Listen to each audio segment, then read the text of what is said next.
weren't able to get them across, and they need to do that today if they think that they're going to be able to beat this Miami team. Who won 6-4 in the end yesterday in the opener. And now here on Friday night in the middle game, they turn to Carson Ligon, true freshman from Sarasota, who's been in the weekend rotation essentially all season long. Yeah, Ligon's got some dynamite stuff. He's a 3-pitch mix with a fastball, slider, and changeup. Biggest thing for him, though, is that right there. The hit-by pitches, the free passes over the last 3 starts, 13 2/3 inning, 8 base on balls. That's what he has to limit, because if he gets those guys on, Notre Dame, they're a team that can put pressure on your defense, and they can get runs across the board. Yeah, you said his last few starts, the command, and this is essentially the breakdown. First half of the season for the rookie, and the second half of the season, he was as good as any freshman pitcher in the ACC in that first chunk of the year, and now he's trying to find it. And Gino DiMaria said to us yesterday that it's really a matter of, as the season goes on, opponents have made adjustments against him, and his best pitch is changeup. And that's the thing, that as a pitcher, especially when you're coming in, you have all that success early on, and then one game you kind of fumble a little bit, and then that leads to the next and the next and the next. As a pitcher, you have to be able to just bear down, understand that, hey, every once in a while, the offense is going to win. You have to just be able to regroup and be able to throw strikes. It's the free passes that's been hurting him. Well, good to see Ryan Cole's all right after the Notre Dame staff came out to check on him, but he's good to go, and he's aboard in front of Nick Jouer, 4th-year junior who's in there as the DH in just his 10th start of the season. Came on as a pinch hitter in the 8th inning last night and had an infield single. And he's behind 0-2 against Ligon. And it looks like the plan right now for Notre Dame, as you see that foul ball, opposite field foul balls. That is how you're able to combat a good changeup. If you're letting the fastball get in, you're going to be able to get that changeup and be able to pull it. For Ligon, he has to basically change that. On the ground left side, and Yo-Yo Morales gets the force and the turn, not in time, from Dorian Gonzalez Jr.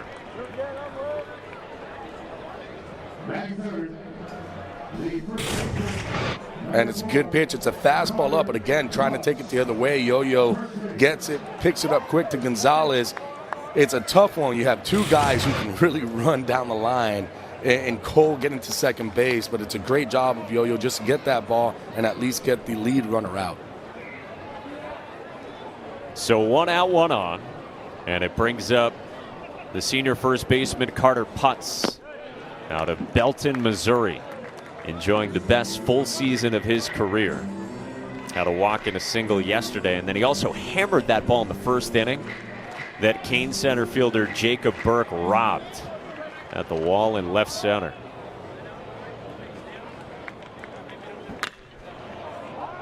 This is lifted foul. So coming into the weekend, Notre Dame led the Atlantic. Miami led not just the Coastal, but the entire conference. But because Louisville took the opener against Virginia yesterday, now it's Louisville in front of Notre Dame in the division and the conference overall. And so entering tonight's action, we went down to 3 teams who've got a chance to be regular season champs outright. Canes, Hokies, and Cards. And Miami certainly has the clearest path to it. Yeah, for Miami, it's just basically win. That's all you have to do. You're in the driver's seat. On the ground towards short, Patelli flips, Gonzalez turns, it's 2. And Ligon gets a 6-4. 91, could get a little bit more than that. Curveball, slider, split finger. You don't really see that too much anymore. Mostly circle changes, but he has a split finger. And it's a fastball that starts out away from CJ Kafis, sophomore first baseman for Miami, who you see what he did or perhaps didn't do last night. And that was such a rarity that he went 0 for 4 and didn't get aboard. Only the second game all season for CJ Kafis that he did not reach base safely. Gino DiMaria said post-game that Kafis has been the MVP of our club. Takes a strike here.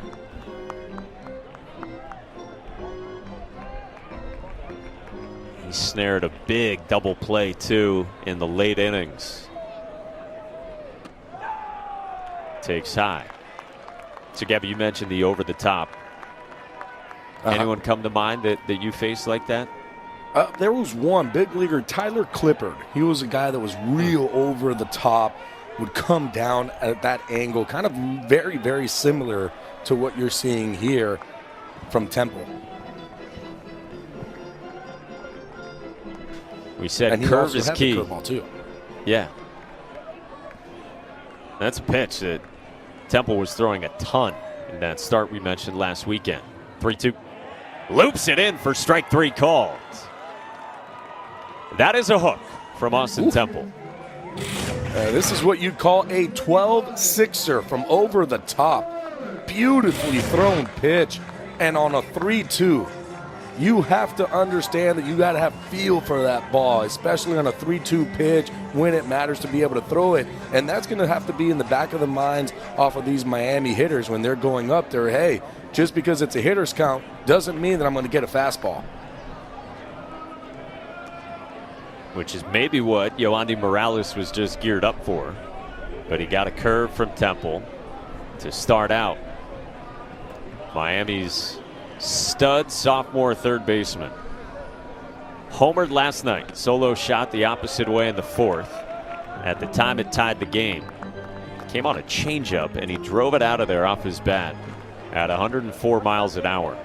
He leads the team in OPS, just ahead of Jacob Burke, and leads the team with his 13 home runs. Fastball does not miss by much, 2-1. Temple is saying, "Excuse me, sir, locationally, where was it?" Well, for Temple, he wants that fastball up. If he gets the fastball up for a strike, then that makes that curveball even better because he's able to tunnel both of those pitches.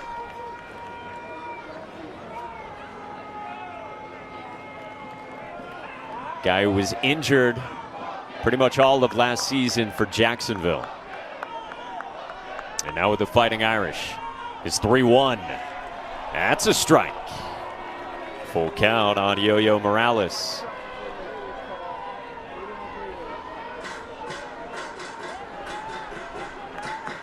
Temple has not been super efficient in terms of pitch count, in contrast to last night's Notre Dame starter, John Michael Bertrand. First 2 have gone full against him. 3-2. Curveball, strike 3 called. Oh, that is 2 gorgeous hooks from Austin Temple. Oh, did it the first AB against Kafis, and you know what? I'm going to do it again against Yo-Yo Morales. It's that big 12-6er on a 3-2 count, and I'm telling you, if he's able to spot that one and he starts getting that fastball up in the zone for a strike, he is going to be really tough to hit. He now faces Max Romero Jr., the Vandy transfer and the Canes catcher in the 3 spot, who stares at a first pitch curve. Like Jared said last weekend, that when Temple is landing the curve, boy, he's really tough, especially if he's got the slider, which I think that was right there. If he's got that going as well, and then the splitter too, that's a lot going.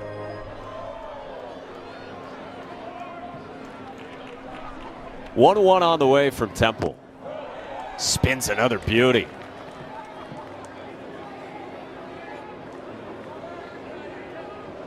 That is a sharp curveball. My goodness, it's got a lot of bite to it. A ball and 2 strikes on Max Romero. Temple wants to punch out the side. Fastball elevated, and he does. What a start for on the mound. He has to be happy with his team. Jack Ziska leads off for Notre Dame from the cleanup spot. And he has another life facing Carson Ligon. Yeah, so for Notre Dame, if you win this series, meaning come back after losing last night's opener, you can still make a push here to be a top 8 national seed. This is as good a road opportunity as you'll have in any conference around the country. And the chance next week in Charlotte as well at the ACC tournament. And Mike, I think the same plays for Miami. Yeah. To be able to get in that top 8, they need to win the series. So you have both teams who basically, if they win this series, that could really put them in that top 8. Look out. Yeah, D1 Baseball had Miami this week as the number 4 national seed. And their RPI after last night's win has gone up to 8. And D1 Baseball said coming into this weekend that it likely sews up the top 8 if they do take this series from Notre Dame. 2-2. And that's huge. If you're able to get in that top 8, meaning that if you go to regionals and you win regionals at home, then you stay there and you're going to have super regionals at home, which is real big. So that's what these teams are fighting for.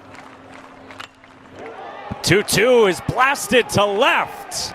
And Jack Ziska starts the scoring. He unloads off Carson Ligon. And just like last night, the Irish strike first on a solo blast.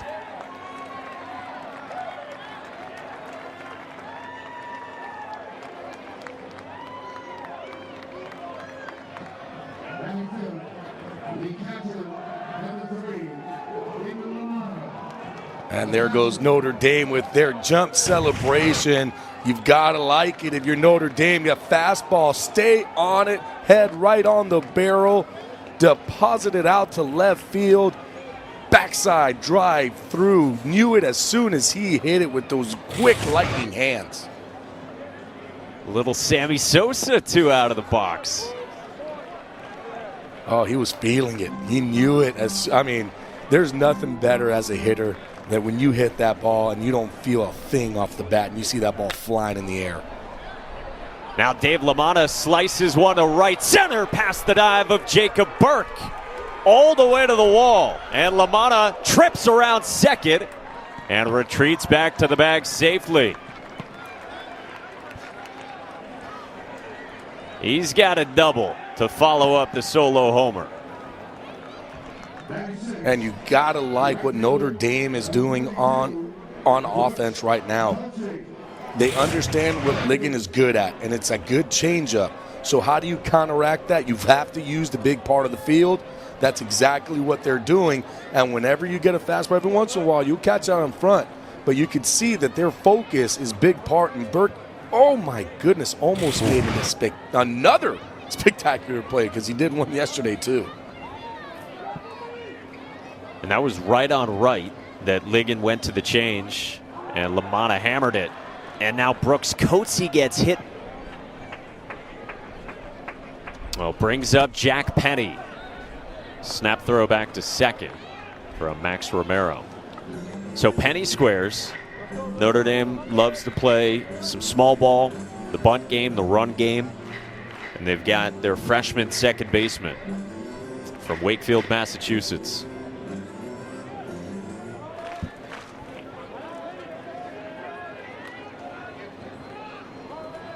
LaManna at second, Coatsy at first. 1-0. Penny drops it down. Ligon pounces and throws in time to third. Aggressive decision, and it pays off for Carson Ligon. Whoa, boy. Talk about getting off the mound, getting to this ball, firing quick. I thought there was no play at third. I thought that was a great bunt. Just pick it up, throw it to first, get the out. Ligon said, no, I feel like I have him, makes the play. Really nicely done by Carson Ligon to get the first out here in the top of the second before he faces Notre Dame's 8-hitter, Jack Brannigan, junior third baseman, who figures to be drafted pretty highly this summer. Two-way player for Notre Dame. Takes the slider that backs up for strike one. Mike, I haven't seen him on the mound yet, but I'm excited too. Yeah. Because it's just fuel coming out of his arm. He's up to 100 as a pitcher. And as we told you last night, fastest player on the field in just about every game he plays. And Ligon powers ahead, 0-2. That's just absolutely ridiculous of what kind of athlete he is. Because not only can he run past everybody, he could throw harder than everybody too. My goodness. He was aboard a couple of times yesterday. But behind 0-2 here against Ligon in the second. 0-2. Cut on and missed. Ligon stayed away with the fastball, and he strikes out Brannigan for out number 2. Oh, big time pitch with the fastball, and I like it. I hope he uses the fastball a little bit more, because that's the only way that you're able to counteract a team that has a really good plan against your changeup. You have to be able to use that fastball. He's tried to locate it in a couple times, has a couple hit batters, but you have to be able to stick with your game plan, and that was a huge out. So 2 on and now 2 out. Zach Preisner, the batter, senior shortstop. Came into the weekend swinging a very good bat over his last few games. Had a home run Tuesday in the midweek win over Northwestern.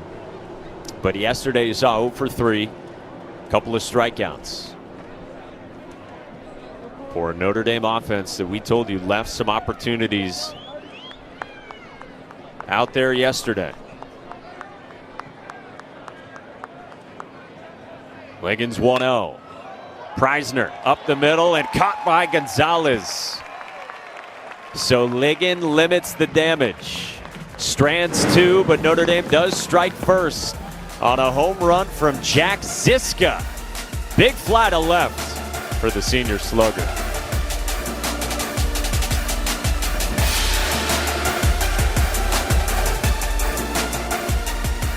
Could lock up the ACC regular season outright title with a win and with a Virginia Tech loss.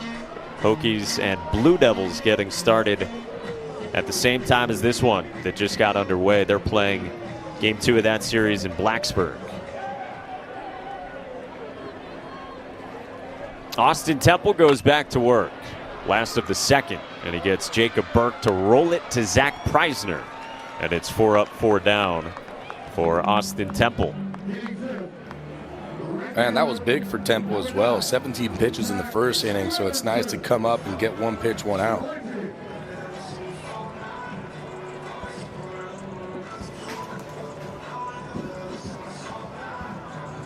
Notre Dame side of things, because of last night's loss, they can't win the conference crown themselves. They needed a sweep and some help this weekend. But they still could win the Atlantic and therefore be the number 2 seed in next week's conference tournament. Zach Levinson, the batter, and the second-year freshman right fielder is ahead in the count, 2-0.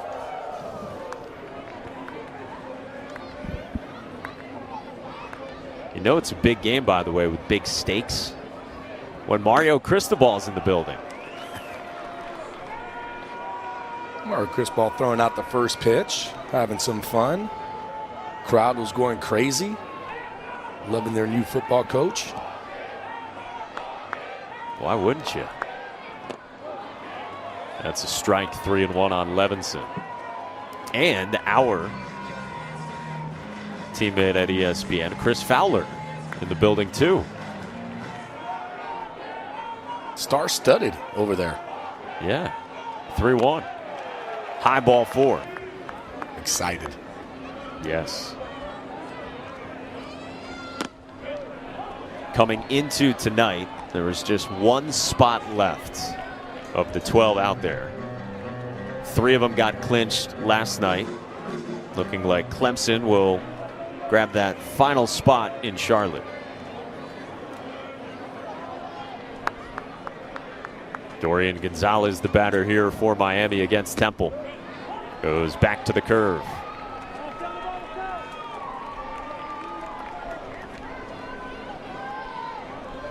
Told you Temple's dealt with injury in his past at Jacksonville, and then this season as well. Sort of a freak injury while here with Notre Dame. It was the middle of March, and Notre Dame was training indoors because, well, there was a blizzard rolling through. The weekend, the Irish were set to play Virginia Tech, and Temple was getting off a portable mound and rolled his ankle. So he missed about 3 weeks. But last month and a half, he's been full go. And we told you coming off a very good one his last time out. And the pitch count, he got to extend that as well to 90. Most he had thrown in more than a month.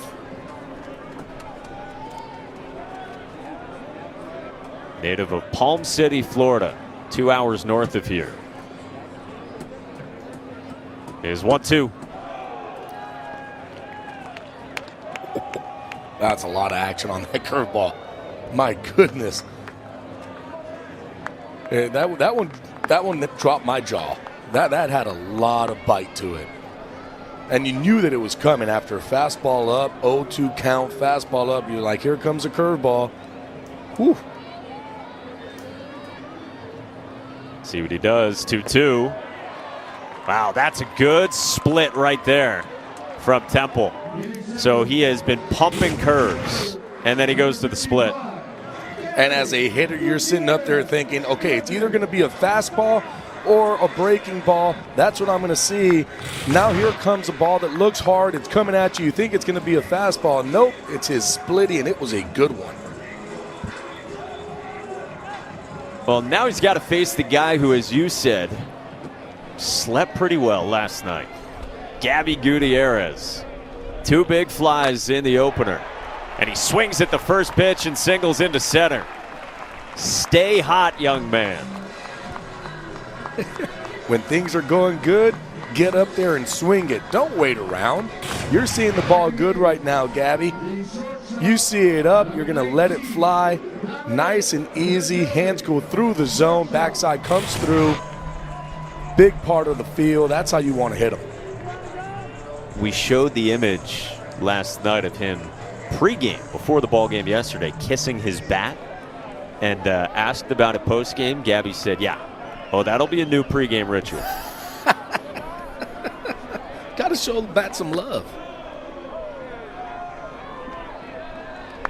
2 on with 2 out for Dom Patelli, Canes' sophomore shortstop. Mike, here's the fun part. How many other guys today kissed their bat before putting it in that bat rack? Guarantee you the whole team did.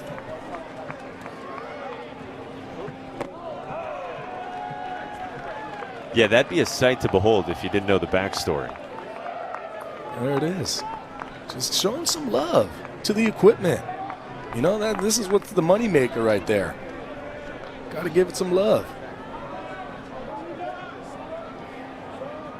Temple's 2-0. Patelli cuts through a fastball. Mike, who was it? Yasiel Puig used to lick it. Yeah. It's a little too much. It's a little too much to lick the bat, but a kiss, that's a little bit better. It's a little much in terms of the PDA. I got to tone it down. 2 on, 2 out in the second. 2-1. Up high.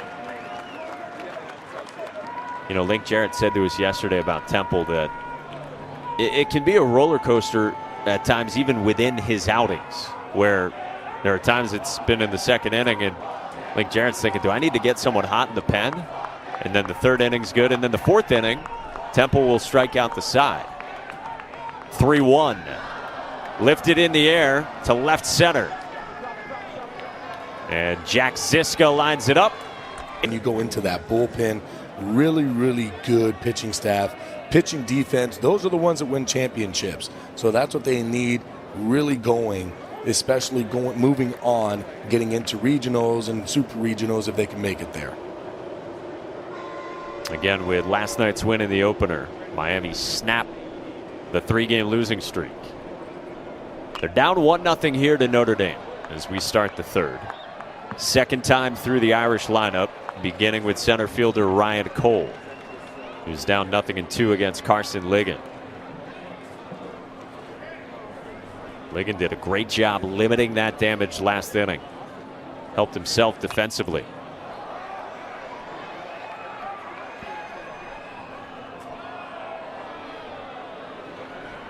It was a big night for Cole yesterday in that opener. The 2 home runs we mentioned, solo job to lead off the 4th, and then the 3-run home run in the 9th off the unflappable Andrew Walters. 0-2 again. Strike 3 called. Ligon runs a fastball back to the outside corner and strikes out Cole. Just a really nice pitch right on the outside corner to freeze Cole. Ligon, that's what you need to do. You got to go right after these hitters. Use that fastball. Let them think that that's what they need to catch up to. That way you're able to use your changeup. That's what he starts Nick Jouer with. Second season for Jouer at Notre Dame. His 3rd school. Began his career at TCU in 2019. Then 2020 was in junior college at Iowa Western. Had a very good start to his year there before the season got shut down. 3-0 now.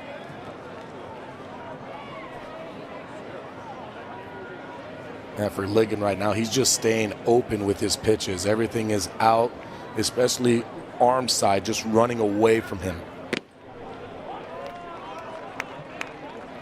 Even there, he has to be able to close off just a little bit. He's staying open enough to where that ball is just kind of carrying away, which is why he's had those hit batters as well. That was better. And he runs it full.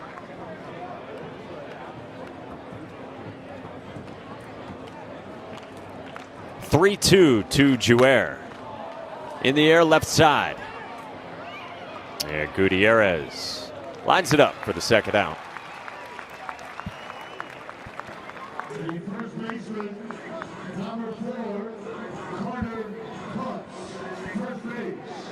Ligon's a guy who emerged very early on this year. Gino DeMari told us that it was that first midweek game of the season. Carson Ligon came out, he dominated Florida Atlantic, who in Gino's mind was a very good offensive team. And Gino DeMari said to himself, my goodness, it might be one of our starters and perhaps in the weekend rotation. Because at the time they were thinking, hey, freshman, you get his feet wet, certainly had a future in the rotation. Well, the way it unfolded, it was right away into the weekend rotation and on Saturdays for Miami.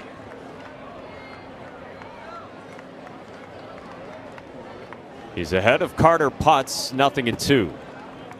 Looking for a 1-2-3 third. In the air to right. And Zach Levinson retreats. Now comes in.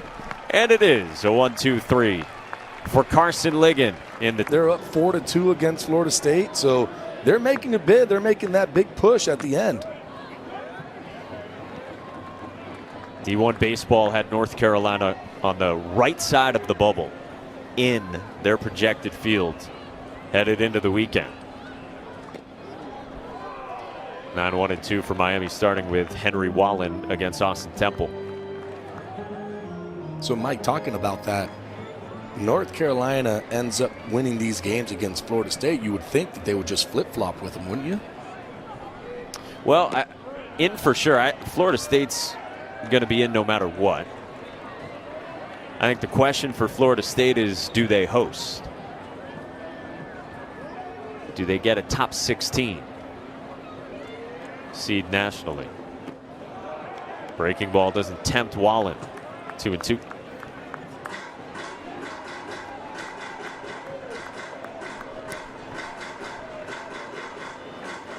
We had some dramatic home runs in the conference. There was one in Pittsburgh as well, where the Panthers are playing the Yellow Jackets. Zach Preisner pounces on that and throws out Wallen. And there's one away in the last of the third. There was a whole mess of them in the Virginia Tech Duke game last night, or yesterday. Yeah, how about 11 combined home runs in that game that was right here on ACC Network? The Virginia Tech won 15-11. They were not playing football. That was a baseball score. Second time through the lineup, C.J. Kafis, the Canes leadoff man, struck out looking his first time. So you had Louisville winning a weather-affected game against Virginia in another top 15 series. All the home runs in Blacksburg, the Osuna big fly. Clemson had to win against Boston College, and they were able to get it done in the opener of that series behind Mac Anglin, the starting pitcher. And then Wake Forest at NC State, Rhett Lauder, the ace for the Demon Deacons, he threw a complete game, and he did it on 89 pitches.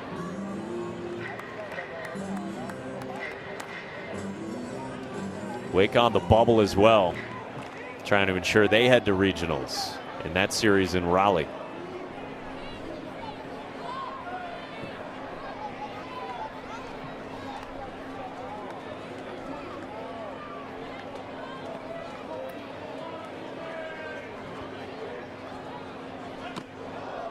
Kafis pulls back.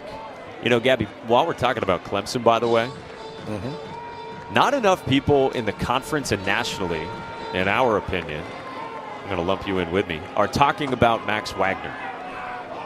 With all those home runs, yeah, they should be. That's up high. Kafis walks. Second free pass issued by Temple.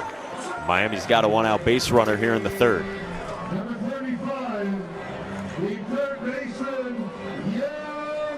I mean, you can argue that Max Wagner is the best hitter in the ACC.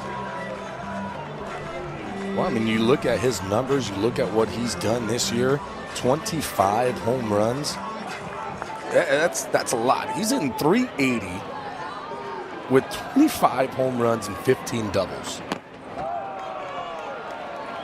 He's putting up some huge numbers, and he should be being talked about.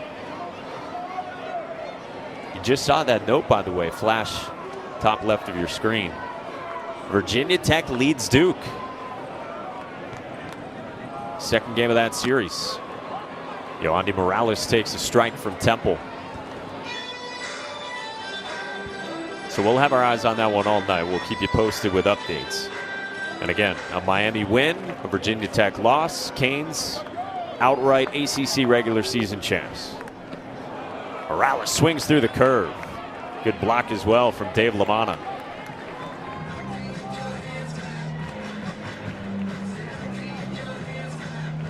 Morales struck out looking his first time after running the count full. Punched out on one of those good Austin Temple curveballs. Does he double up on it here?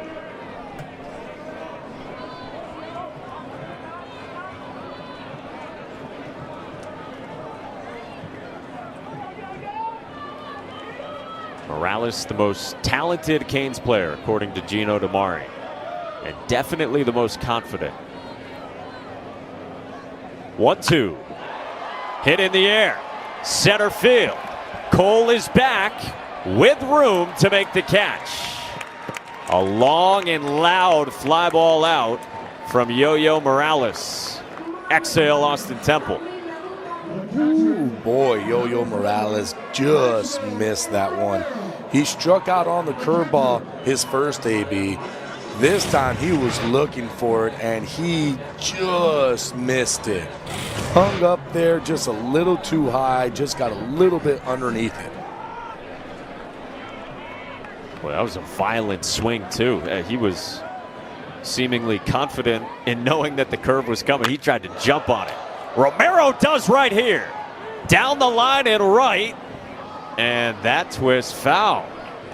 I thought that thing was kissed down the line. I thought that ball was going to that parking garage in right field. The way that he swung and hit this. I mean, look at the swing. And his admiration. Jeez. Oh, man. No.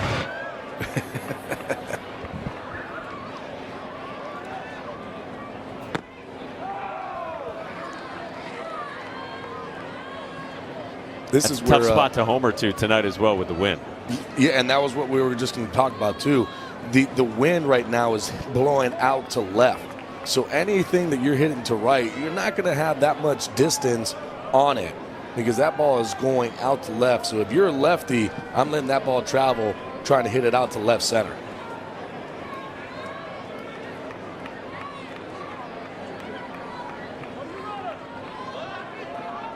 Romero struck out on an elevated fastball his first time. 10-1-2-3 first for Temple. Bouncer right side. Penny on the backhand. Flips to Preisner.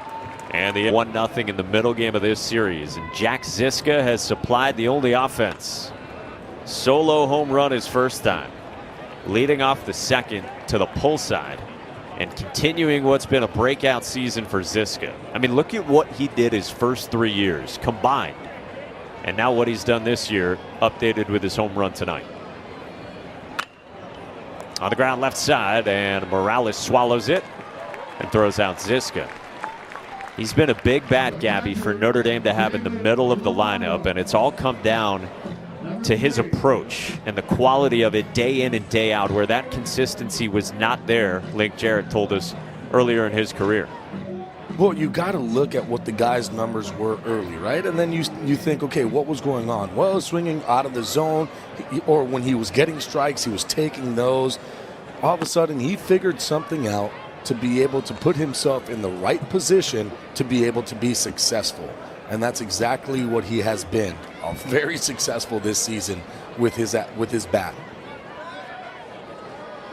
And that brings confidence too. And that's one of the key things in hitting, is getting that confidence and understanding the situation of the game. When did confidence really click for you at UM? I mean, you always have that confidence, especially, you know, UM at that time, always a top 5 team in the country. So just being, you know, getting recruited by them and scholarships to play there, you already had that confidence. So you already knew. But it's tough because sometimes that confidence goes away real quick. You go 0 for 4, couple games in a row, you're slumping, that confidence goes away, and then you have to realize, hey, how do I get that back?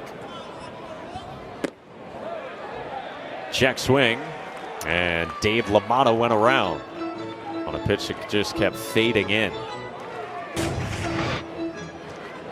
It's a good changeup that just kept coming back in, tried to hold up. Now LaMotta rolls it to second, and Dorian Gonzalez throws him out. 2 gone. Well, next Saturday, the All-ACC team will be there in Charlotte for the ACC Baseball Tournament semifinals with a post-game show after the first semi. Set for 4 Eastern. They'll have highlights, interviews, all the analysis, and then they'll preview the second semi and be back after that one as well. 8 o'clock Eastern for the post-game after semi number 2. They're going to rope you into joining them on set? I mean, I will. I don't mind it. But aren't we going to eat in between the games? I'm a big boy. I get hungry. Here's Brooks Coetzee. Hits it on the ground, foul. I love that ballpark. Oh, it's beautiful. Oh, gorgeous ballpark. And especially where it's situated. You know, you have all the restaurants, you have so much food around, just great atmosphere. And this year could be as good as any year in the ACC tournament. We talk about the firepower in this league. Liggins 1-2 to Coetzee. Down and out. 2-2 on the Notre Dame right fielder in the 6th spot. And that's the thing, that even if you're a 12 or 11 or 10, you can beat anybody. That's how deep this conference is this year.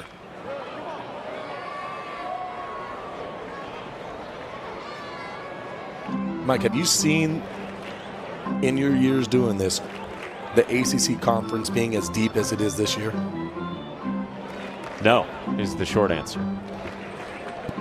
I'm right there with you. I have not either. Granted, I haven't been doing it that long. But for the sake of the argument, my answer is still no. on the ground to right side, and it's 3 ground ball outs for Carson Ligon in the 4th. He has settled in 9 straight. Slugger for NC State. Tommy Tanks, as many know by now. Well, here in Coral Gables at Alex Rodriguez Park at Mark Light Field, it's 1-0 Notre Dame, leading Miami last of the 4th. 4, 5, and 6 for the Canes against Austin Temple. Starting with Jacob Burke. Rolled to short his first time. One of the 2 best bats Miami's had this year in terms of OPS. Transfer from southeastern Louisiana.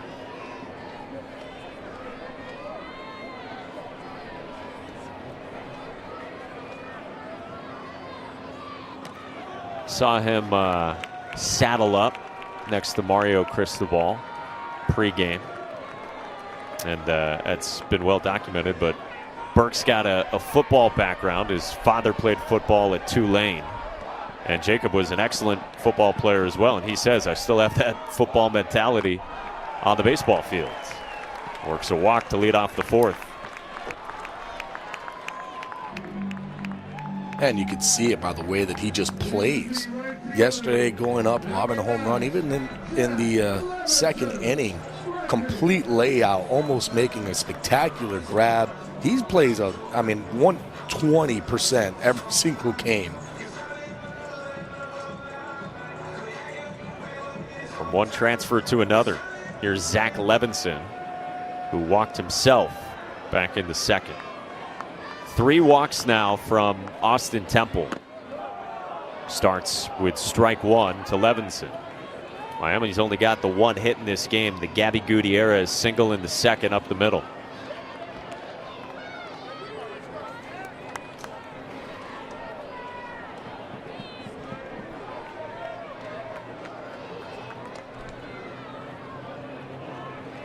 Temple's 0-1.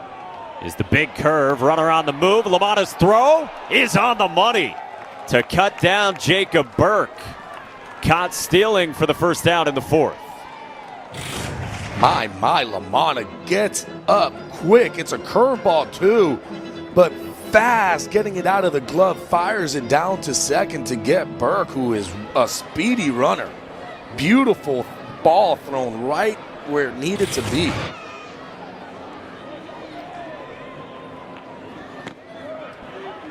Fastball called a strike. LaMotta, the veteran back there, 5th-year senior from Saddle River, New Jersey. Guy who's played 184 games now. He's essentially been a 5-year starter. 1-2. Hello. Just a bit up.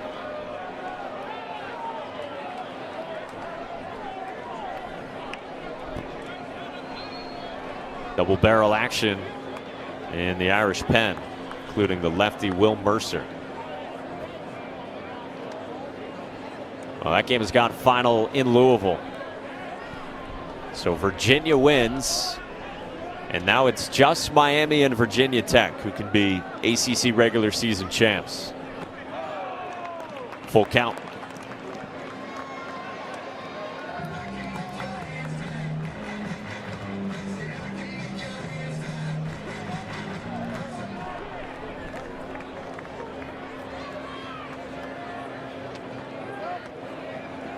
Payoff pitch to Levinson is lifted foul.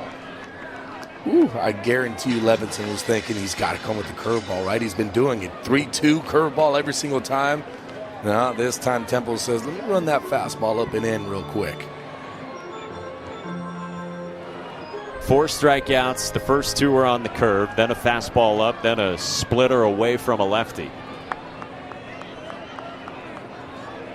Temple swipes, 3-2. Fastball hit well, but right at Cole. 2 gone. The second baseman, Gloria Gonzalez, number 0.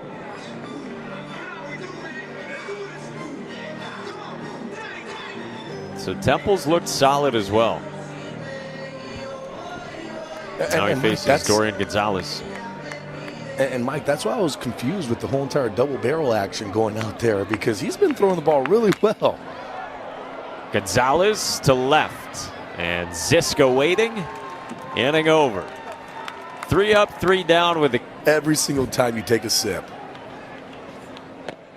Shout out to Brendan Riley, the other voice you heard there, for the delivery to the Sanchez estate, and to Miami superstar SID for Josh White's part in that.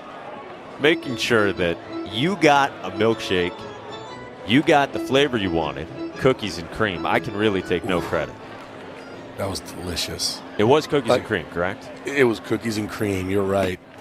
To me, it's the best milkshake out there. I know. Go ahead. Tweet me. No, it's not. This one is peanut butter. What? For me, cookies and cream can't be beat.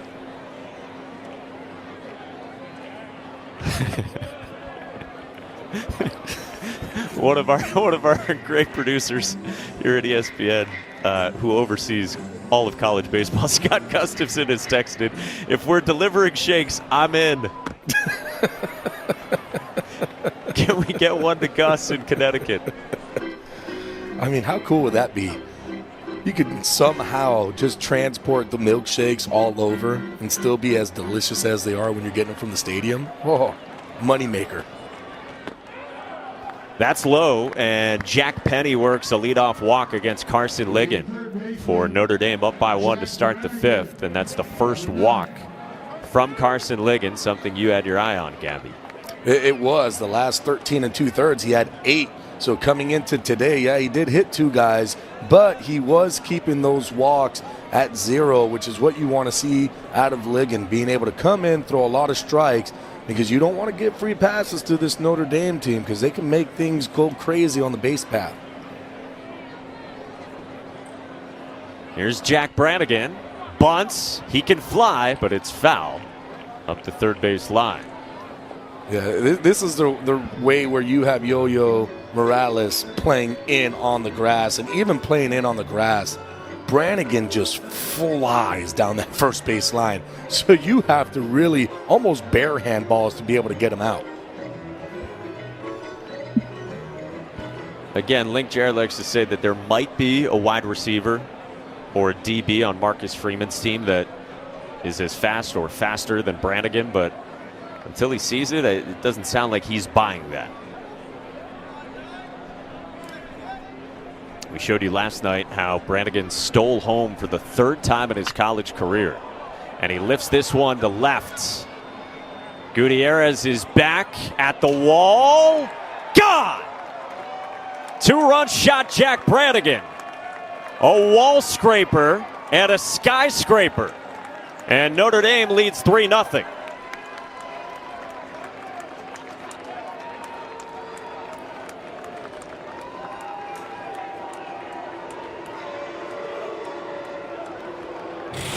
And there they do their celebration.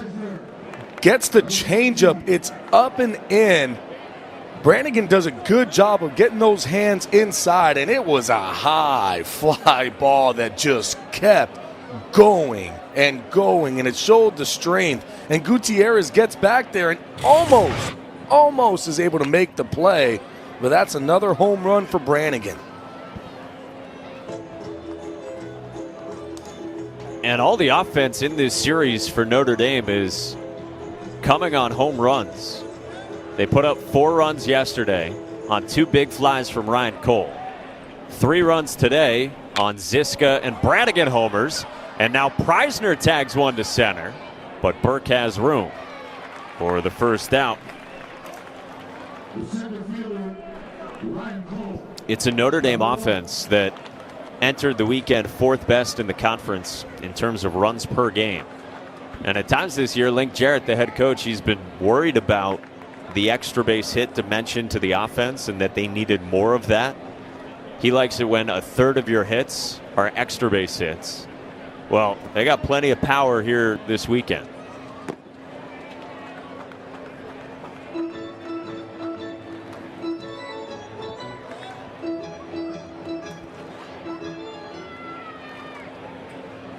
Third time through, Ryan Cole, the leadoff man, swings through that great changeup.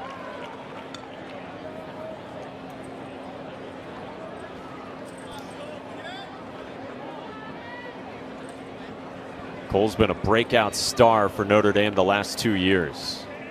Fifth-year player now from the Bay Area.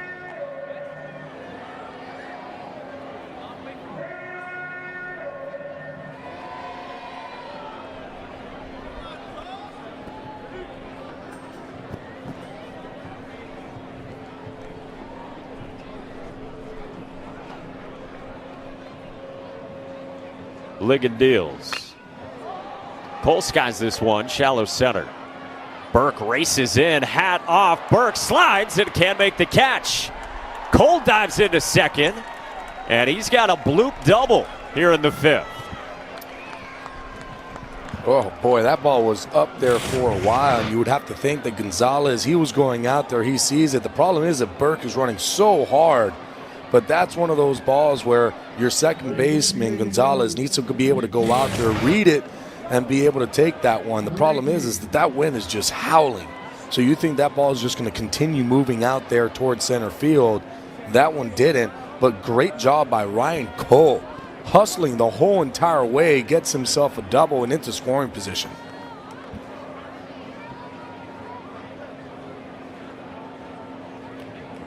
That's a ball that Miami might rue. I told you last night, it's not been a great defensive team. If you're looking for maybe the weak spot in what is a tremendous team, that could be it. But as you said, tough play with the win. Nick Jouer, the batter, DH in the 2 spot. Fouls it back.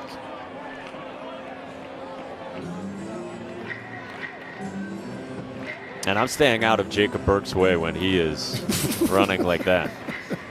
I'm doing the same thing that Dorian Gonzalez did. I'm saying, no, you got this, man. I'm not going to get taken out. All you 7.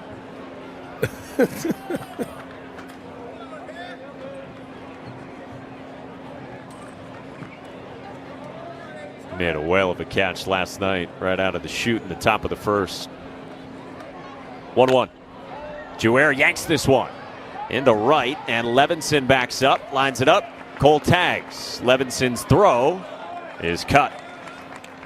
Cole the third with 2 gone.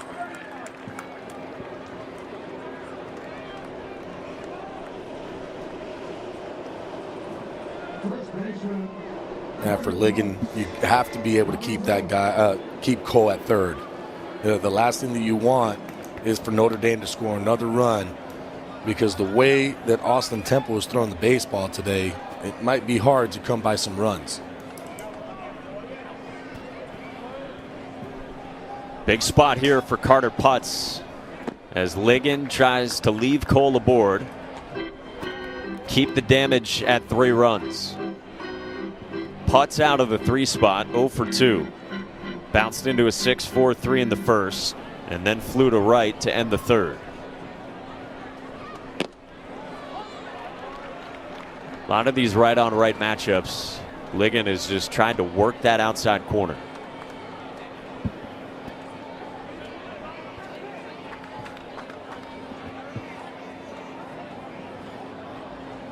One. Putz takes low. Yeah, the big thing for Ligon is that fastball control. If he's able to get old number 1 across the plate for a strike, that makes the changeup that much better. Slider misses.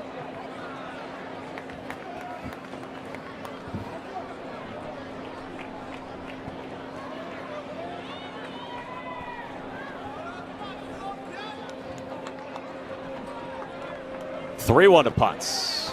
He works a walk. 1 hit, 8 Ks, and 5+. Well, now it's Jack Ziska, cleanup man for Notre Dame, who homered in the second, rolled the third and the fourth. Runners at the corners against Carson Ligon.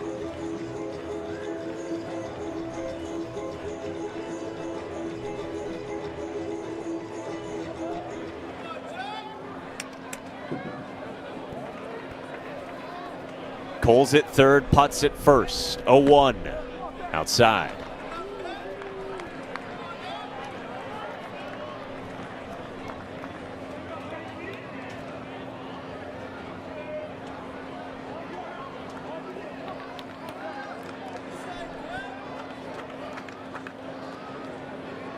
Gino DeMari's talked about Ligon's poise this season, especially for a freshman, how he handles himself.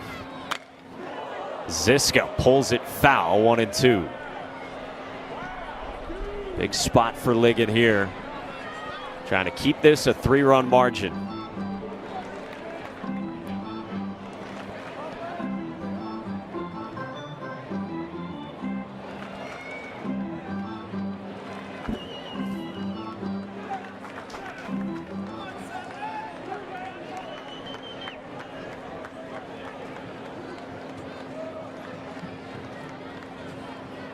Ligon toying with the grip, and the 1-2 fastball just misses, down and out. 2-2 on Ziska.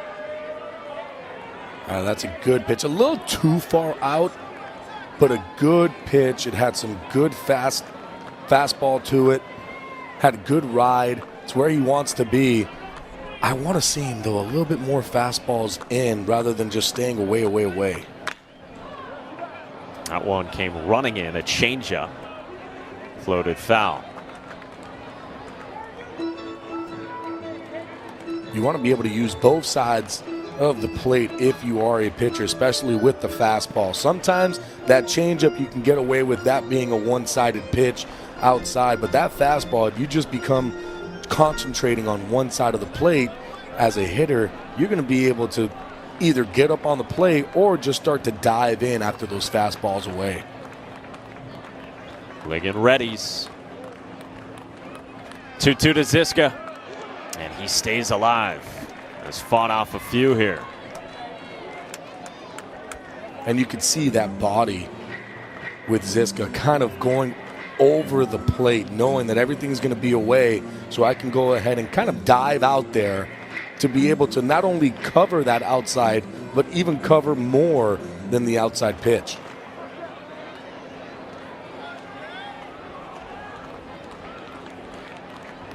Two on, two out, fifth inning, 2-2. Full count on Ziska, who nods in agreement with Brandon Henson. And it's definitely out. It's a good probably 3-4 balls off the plate away. And now you have a 3-2 count, so you're going to have Putts at first, who's going to be taken off.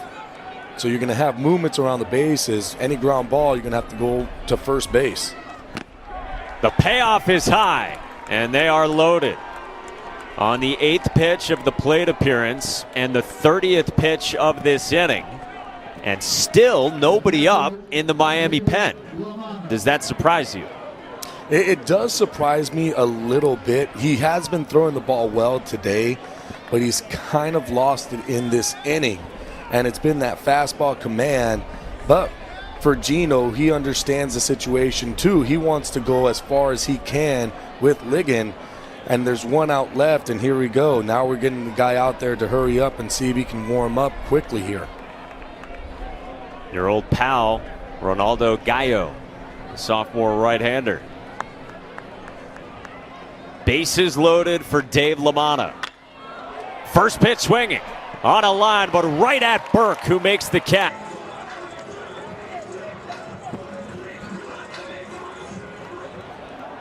It's Notre Dame 3, Miami nothing as we start the last of the 5th. Gabby Gutierrez against Austin Temple. And Gabby Sanchez, I'll ask you, of the ACC teams, who inspires the most confidence for you? Ooh, boy, that is real tough. I mean, Miami, they have the pitching staff. You know it. Can those bats come alive? That's basically the big question, I think. Virginia Tech, they've got some firepower. Those guys can just rake. They've got good pitching as well. I look at a team like Louisville, up and down their lineup, 1 through 9, they can hit. It's tough to just pick one just because all these teams can just do big things. A long route for Ryan. There's Don Patelli. Takes strike one from Temple. At Virginia Tech, what a season for John Sheff and the Hokies. Ranked third in the country. And in the top two here in the ACC.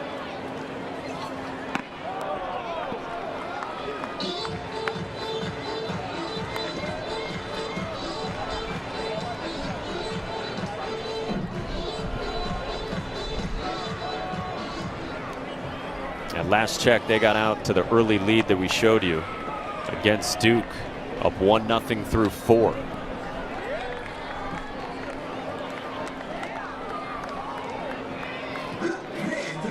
So if the Hokies win and if Notre Dame wins, we head to tomorrow with both Miami and Virginia Tech able to win the ACC regular season title. Long way to go in both games. 1-2, up and out.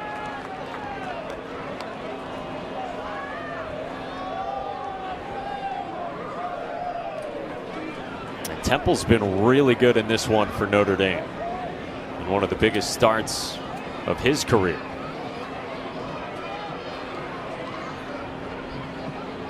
Two home. Hit on the ground towards short. On a hop for Preisner. 2 gone. And you're right about Temple. He has been really good today, mixing up his pitches. He's throwing that fastball, able to throw the curveball whenever he wants for a strike.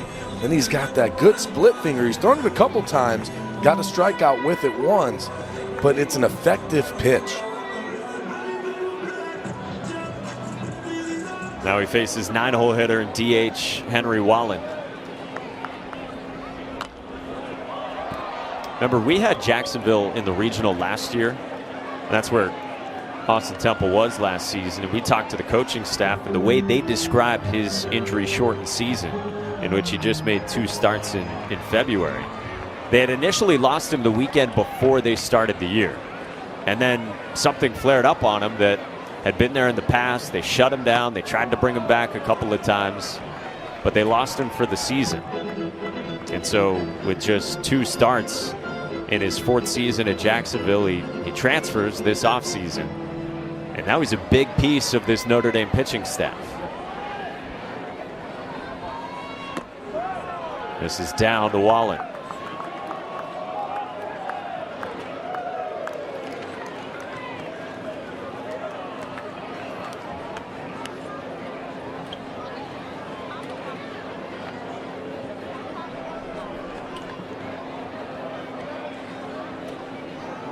To 1, sliced foul, 2-2.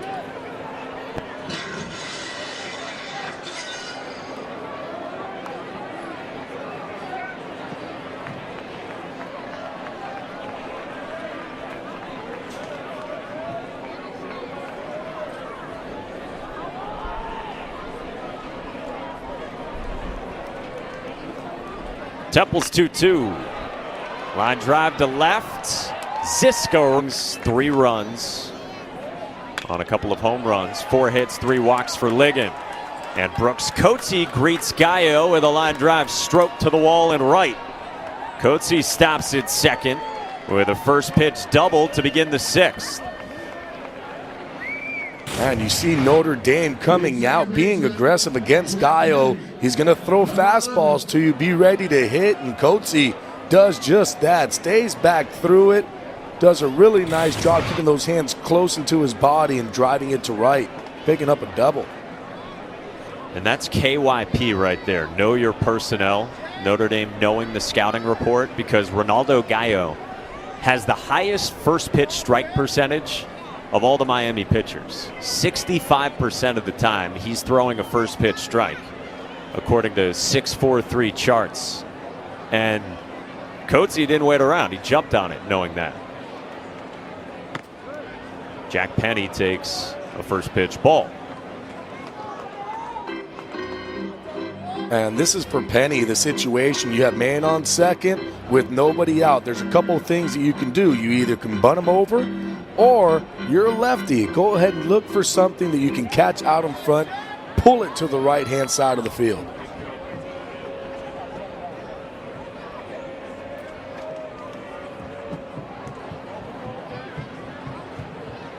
Gallo's 1-0. Curls to the back door. Penny, we told you, is starting this last week or so because Notre Dame's normal second baseman, their fifth-year senior and two-time captain Jared Miller, suffered a dislocated shoulder last Saturday. They thought it was a wrist injury at first, at least that's what Link Jarrett told us. But they popped it back in, and they hope to get him back eventually. Link Jarrett said to us yesterday that it's the same shoulder injury that NC State slugger Tommy White had, and that Pitt three-hole hitter Sky Duff had on a play we saw earlier this season, sliding into home. I like how you nonchalantly were like, they popped it back in. As if either of us could do that with just a grimace. Man, what did they do? Yeah, popped it right back in. You know. Little pop. Little pop. You feel for Jared Miller, though, in all seriousness. Link Jarrett said to us that on this play, it sums him up to a T. He followed his bag coverage. He didn't have responsibility to cover on that throw, but then he's backing up on the rare errant throw from steady catcher Dave LaManna. Oof, that's a rough one to watch. Way that he came down right on that upper shoulder. Ooh.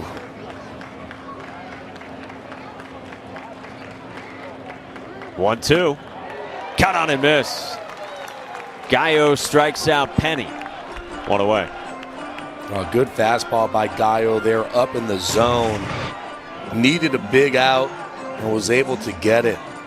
You could see the life on his fastball, especially when it plays up in the zone. A lot of good spin rate on that one. And what the spin rate will do is it actually keeps that ball on plane longer. Usually with gravity, if you don't have a high spin rate, that ball will kind of come down. You have good spin rate on the fastball, it will stay on plane and guys will swing underneath it. One away for Jack Brannigan, who goes first pitch swinging. Deep center. Burke's got room. Two down as Coetzee tags and moves up 90.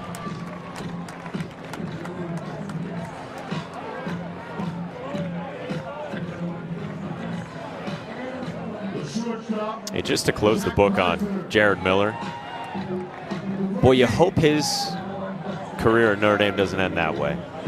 Yeah. I mean, you hope he can come back and make an impact on whatever the postseason journey is for the Fighting Irish. Coetzee at third for Zach Preisner, Miller's double play partner.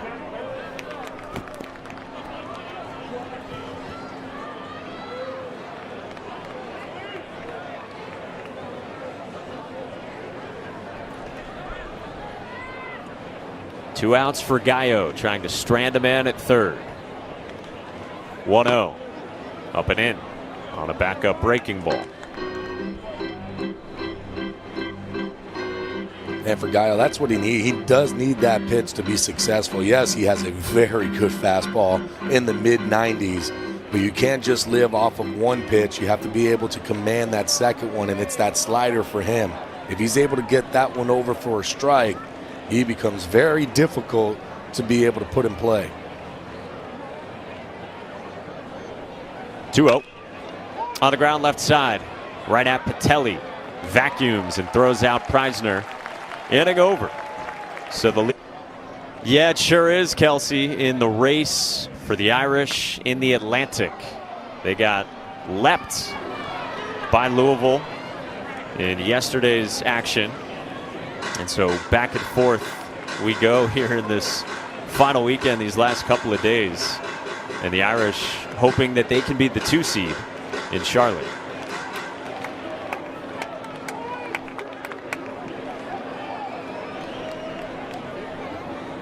We're in the bottom of the 6th, and Austin Temple's still out there. This is now his 3rd time through the Miami lineup.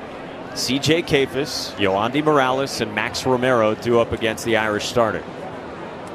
And they're going to have double barrel action going in their bullpen.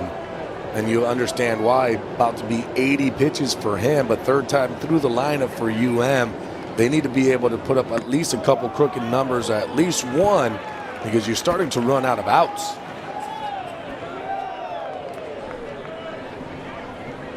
Saw Will Mercer, the lefty, on the right side of your screen, and then the other arm was Matt Bedford, the right-hander, just activated for Notre Dame this season. Down and out, 3-1 on Cephas, who did work a walk back in the 3rd.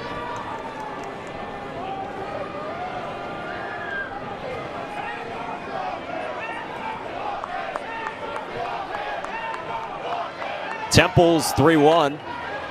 Cephas fights it off, full count. Cephas is very difficult to punch out. He's been a great hitter all season, and he's got the lowest swing and miss rate on the team, according to 643 charts. Just doesn't whiff very much. Payoff pitch, and Cephas, true to form, gets a piece of that curveball somehow. That's another good curveball by Austin Temple. My goodness, he's been throwing them really, really well. And here's the thing, too. He keeps throwing it 3-2. So 3-2, you're not just getting that old number 1. No, he's able to throw that curveball for a strike, but that one had a lot of bite to it. 3-2. To short and caught. Preisner down to a knee for the first out.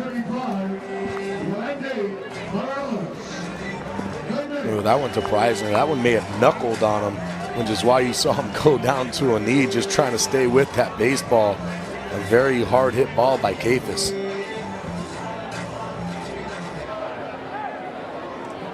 Now Yoandy Morales, struck out looking, flew to deep center last time, and takes a pitch that he thought was outside for ball 1. Instead, a strike to start out.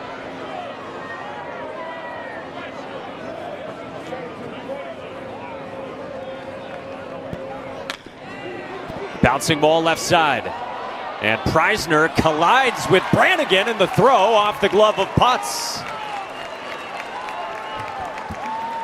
A rare miscue by this Notre Dame defense. That's a tough one, and for me, Brannigan did it right. He went straight across to make the play. Preisner's the one that's coming up and in. That's the one where Preisner needs to take a little step behind just to cover behind him and not be right there with him. So I thought Brannigan actually did it right to go get it, to be able to make the play. But then they collide, and all of a sudden, Miami has a guy on base with Maximo Romero coming up. They charge the error to Brannigan. And a man aboard for Max Romero out of the 3 spot. The Miami catcher has struck out swinging on a fastball up, and then he is rolled into a force to second.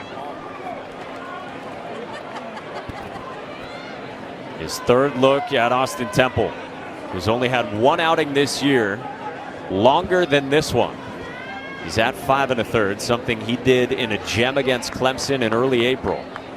He went 7 against Minnesota to start the year. And the big curve puts him ahead 0-2 against Romero. I mean, it's a good, that's one of the better curveballs that I've seen in college baseball. It's a real true 12-6 breaker.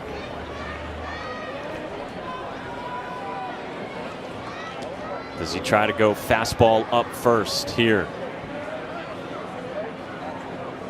0-2. Another curve, and he snaps off a beauty.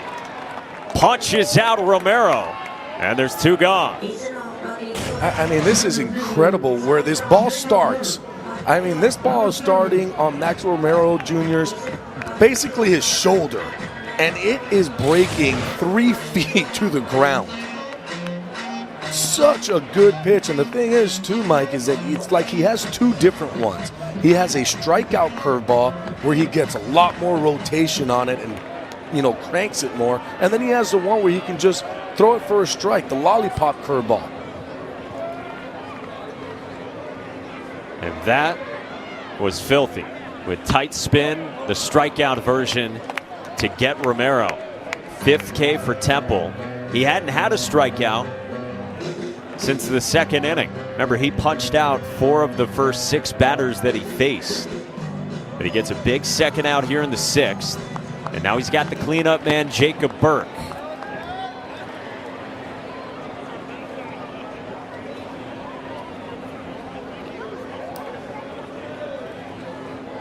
Oh, 1. Fastball out.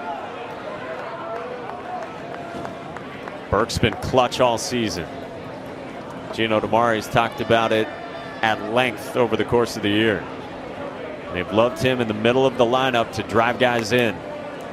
Miami has, though, been held scoreless to this point here tonight. 1-1. Burke in the air. And Ziska started back, now races in. He makes the catch. Virginia Tech right now is up 1-0 against Duke in the top of the 7th.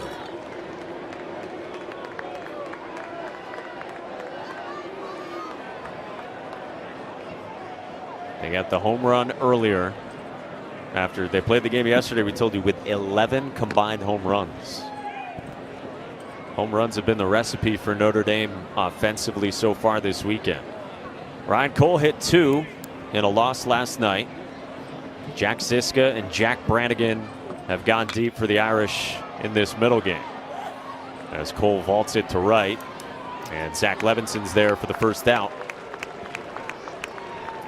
Well, if you've watched Notre Dame this season, you have seen that music stand in the Irish dugout. And that's where the mastermind that is Link Jarrett has all his scouting information, all his signs, his master chart when they're on offense that the players have on the wristband and that he has there to dish out what he wants. He's like running the orchestra with the music stand. And we asked him, what do you call it? He does say a music stand. That's what it is. It's a music stand, a sheet holder, if you will. I'm surprised it doesn't have little clamps on there, It's outside. You put the clamps on it, a little rubber band or something, keep the papers tight and tidy. He told us every dugout you go to is so different across the country. And he got sick of finding different places in these dugouts to have what he wanted in front of him. And then he stumbled across one of those stands when he was the head coach at UNC Greensboro. Used it in practice and then used it at a camp when he was evaluating like 60 possible recruits. And he said, hey, I'm just going to use this in the dugout. And it fit perfectly in that UNCG dugout. He had his little table. He said he could eat a sandwich on it when they were on the road as well. Ball with 2 strikes on Nick Jouer. Stays alive. And he can fold it up. He said it travels really well. Can take it on an airplane. He's got like 3 or 4 different real nice ones that come apart and then they go back together in a dugout near you. I'll tell you this, the Marlins at Lone Depot Park or Stadium, they have one of those. Line drive into center off Jouer's bat. 1-out single here in the 7th off Gallo. And it's one that was made. It's wood, and it's right there, and that's where Don Mattingly does all his stuff as well. So it's funny because that's there in wood, and then all of a sudden now you got the music stand, which is smart for coaches to do, be able to have something so guys can go take a look at.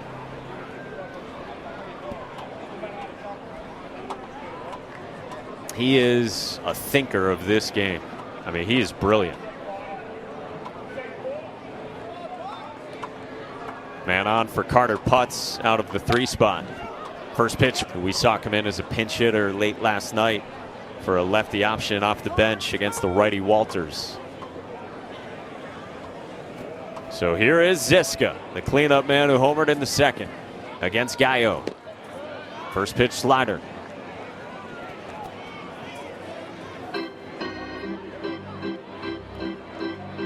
Boy, Miami rolled out some big-time arms, starting with Carson Palmquist and then out of the pen last night in the opener. How good was Alex McFarland? Extremely good. I mean, they've all been good. Every single guy has been coming out and just been nasty. Even Gallo right now, 95, tight slider. The bullpen with Miami is just incredible.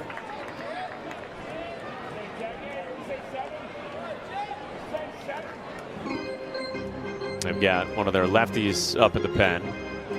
That's Rafe Schlesinger, true freshman. Yeah, you talked about McFarland yesterday. Boy, he came out 5 strikeouts in 2 innings of work. My goodness. To think there's that arm who is not the closer. He's not one of your 4 starting pitchers. It's a lot of depth. Yeah, that's why you feel really good about Miami long term, looking toward the summer. 2-0 on Ziska. He takes off the edge. And Notre Dame from last night to tonight has fared a lot better against breaking balls. Yeah, it just seems like they have that plan going up. And that's where Link Jarrett is so good at creating a plan for his guys to be able to be successful and understanding, hey, this is what they're going to try to do to us. This is how we combat that. With Jefferson at second, Putz at first. 1 out in the 7th. Gallo's 3-0 will have to wait.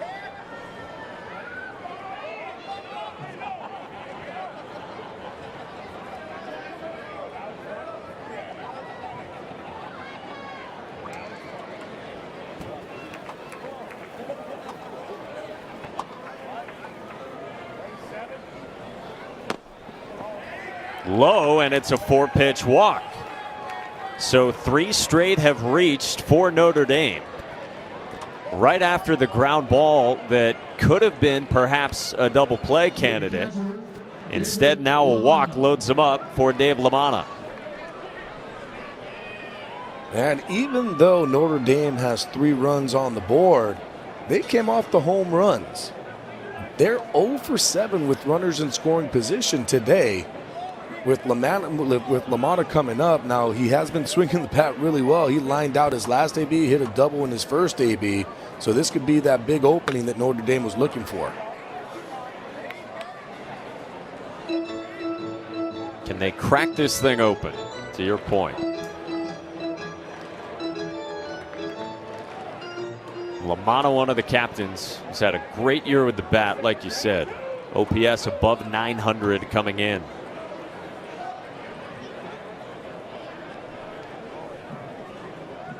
0-1 inside. Something you like to see, though. I do. I like to see that ball move around because Gallo has been concentrating on the outside part of the plate. You don't want guys diving in. That way, that keeps them honest, and now you're able to expand that outside again.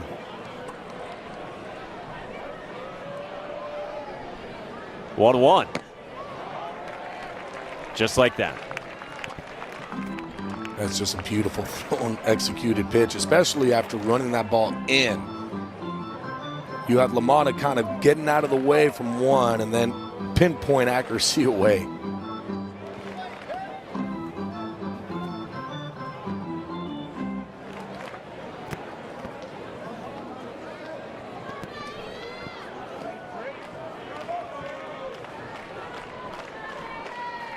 Can he get LaManna to chase perhaps the breaking ball here?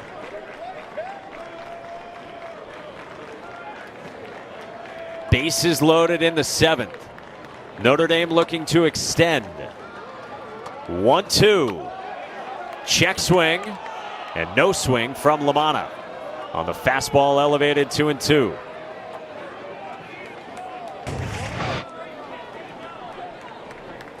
Did he? Nope. He did not. Close, though. His hands wanted to come through, but he was able to hold up. He made his case to Ryan Clark, and now Gallo reloads for a 2-2 to Lamanna. On the ground left side, Patelli gloves, flips, Gonzalez's turn, it's 2. Standards in terms of GPA per semester. So just last Tuesday, he made his collegiate debut. And as Link Jarrett told us before that outing, he's going to make an impact for us down the stretch.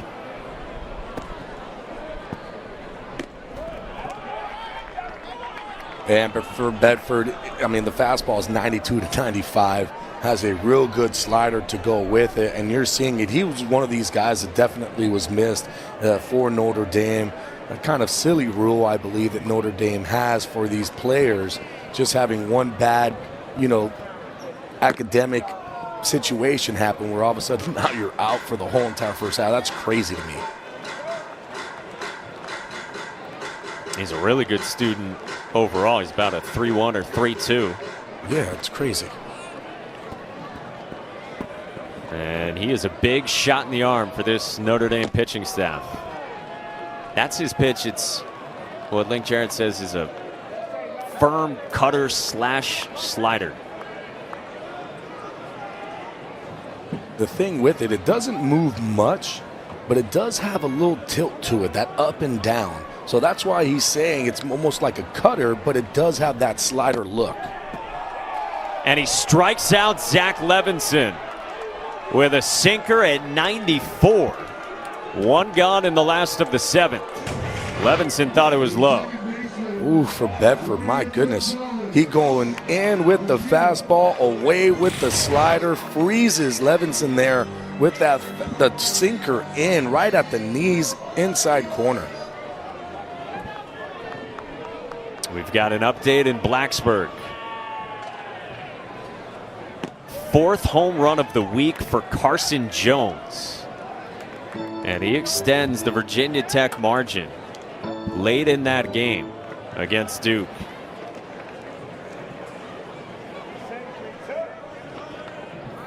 Dorian Gonzalez, the batter, hits it on the ground past Bedford, past the dive of Penny, into center. Only the 2nd hit of the night for the Canes, and it's a 1-out single from the freshman Dorian Gonzalez here in the 7th. Yeah, nice job by Gonzalez there, just staying inside that baseball. It's a good sinker, being able to just hit it back up the middle, and you're giving the man of the series so far for the UM production-wise, Gabby Gutierrez, a chance to do another big thing. See if he can hit the ball out of the ballpark like he did twice yesterday. Sinker inside at 94 to start out Gutierrez. Carson Palmquist said after the game last night that every game for Miami, it's been someone new stepping up. And in his words, doing something huge. And he said tonight, it was Gabby Gutierrez. Does he have a little more magic in him here? Late innings of this one with Miami silent to this point.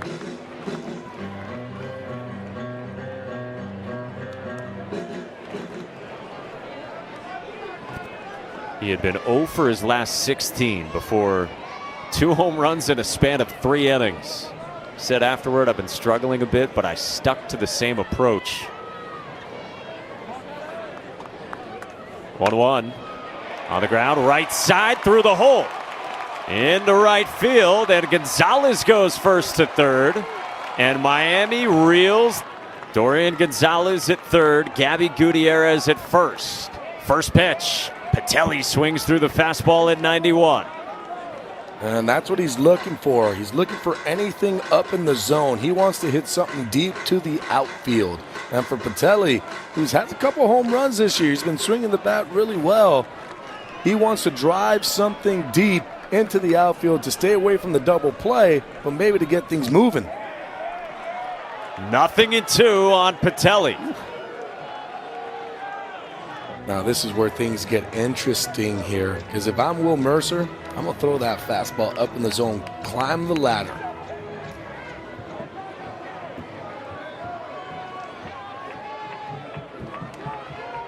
With one gone in the 7th, 0-2. Breaking ball rolled right side. Penny gloves. He flips. Preisner's turn. Hits. Into that dugout, see if they can score some runs. It's a good start for Jordan Dubberly against Brooks Coetzee. 6-7-8 for Notre Dame. Starting with the Irish right fielder. Got hit by a pitch in the 2nd and then doubled the opposite way in the 6th to welcome Ronaldo Gallo to the ball game.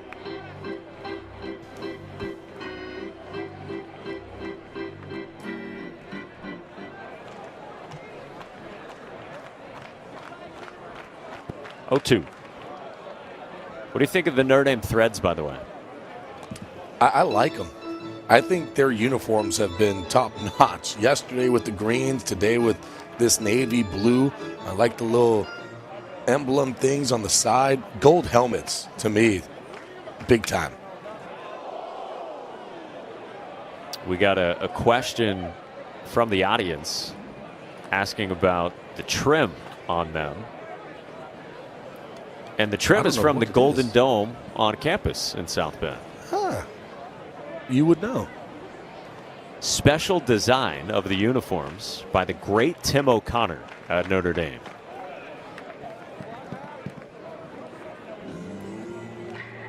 Did you go into the dome? Have you seen it in person? Oh, yeah. It's known as main building to the locals. Many a cigar smoked outside of that area after graduation. Roller foul off Coetzee's bat. Were you one of them? Did you do it? No comment.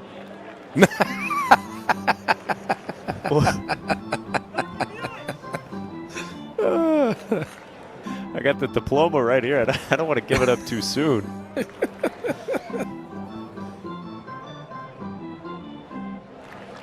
So Duke's on the board. 8th inning, sac fly from R.J. Schreck. Coetzee strikes out. Good breaking ball from Jordan Dubberly for the first down. And that's what Jordan Dubberly needs to do. He needs to be able to get these quick outs. No more runs. It's a good slider right on the outside corner of the plate. Started off as a strike, and as it was getting close to home, just kind of broke off.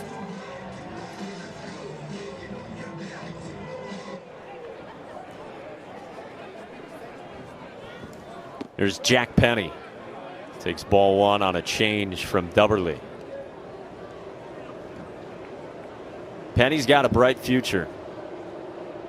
And the future has arrived with the Jared Miller injury.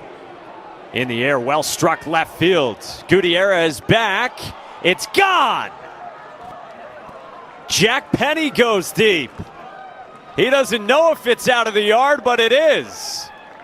A home run for Penny and insurance for the Irish in the 8th.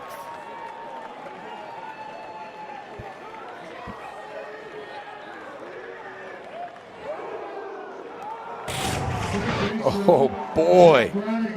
Penny doing it big, letting that ball travel, going Oppo Taco on him. Crushes this ball to left.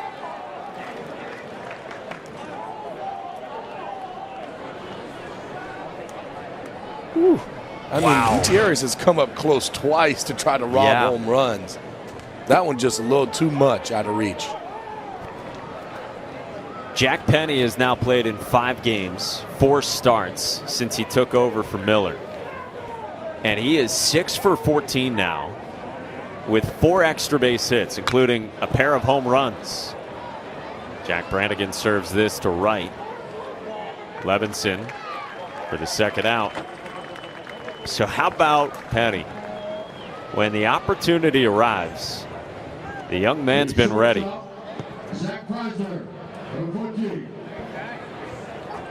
That's a big add-on insurance run right there for Notre Dame.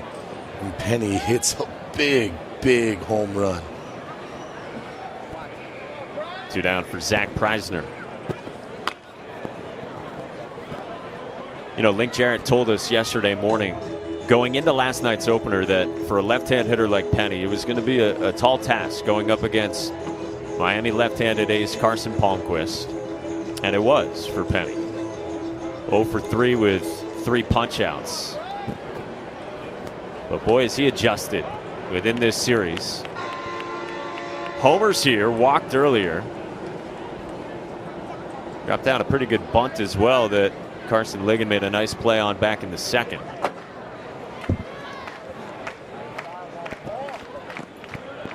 That's low.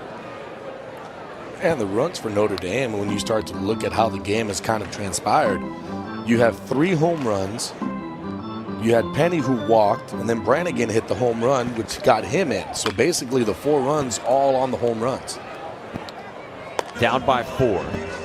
It's Ariel Garcia, freshman. That's in the 9th spot where Henry Wallen was. Wallen, a left-hand hitter. And so against Will Mercer, it's Garcia. 9-1-2 for the Canes. And speaking of home runs, the Canes are looking for some of their own. They want to get the laundry cart rolling. That's a strike near the knees. And for Miami, you're 6 outs away from this ball game being over.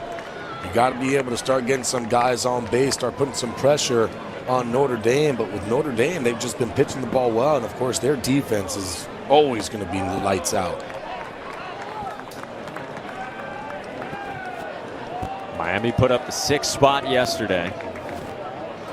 5 of those driven in on the 2 home runs from Gabby Gutierrez. And then Yo-Yo Morales had a solo shot as well, 4th inning. 2-1 for Mercer. It's fouled off. Bat left the hands of Garcia. Yeah, Mike, we talk about the home runs too on the Notre Dame side, but I mean, really, it's been Miami as well, because yesterday they scored 6 runs, and all those were via home runs as well.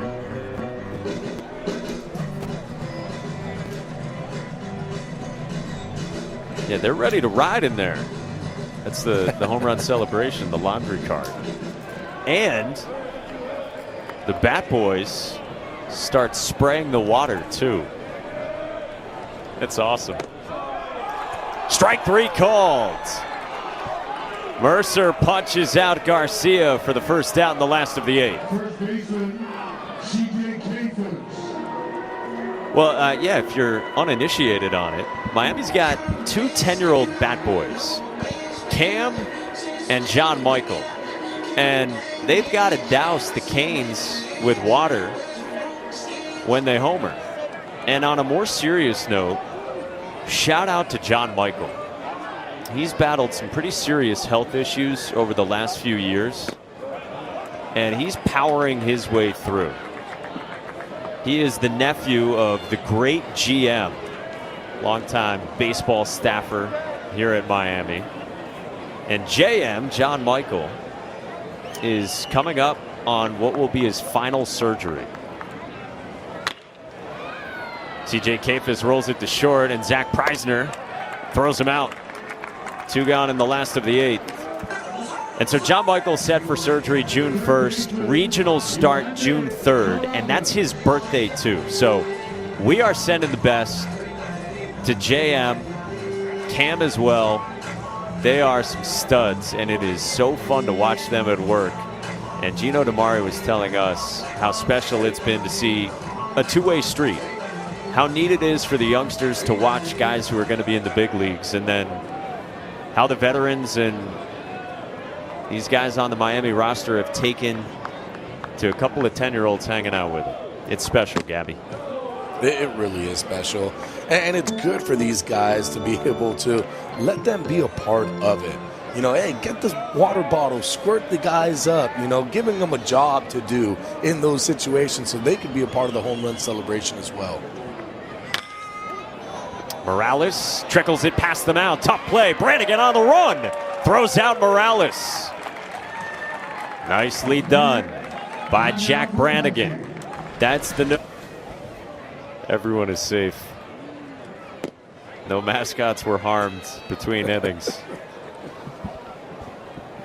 9th inning. Notre Dame 4, Miami nothing.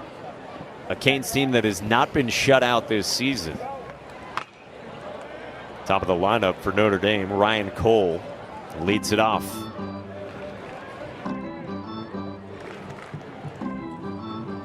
He's facing Jordan Dubberly. Came on last inning. Dubberly pitching on his senior night. And how about in Blacksburg? Virginia Tech adds on. They lead by 5 against Duke. And so should these two scores hold, a Notre Dame win and a Virginia Tech win, we would go to tomorrow with Miami needing to win the ACC regular season title outright. And they would need Duke to beat Virginia Tech as well. Cole strikes out. There's one gone. It's coming down to the wire on both sides, the Coastal and the Atlantic, which is fun. That's what kind of baseball you want to have, that the last game of the regular season is that meaningful. DM Jefferson takes strike one. Remember, he came on to run. And he has stayed in there in the DH spot of Nick Jouer. Slices it foul. Yeah, it's going to be really interesting. Headed to tomorrow, should Notre Dame hang on here.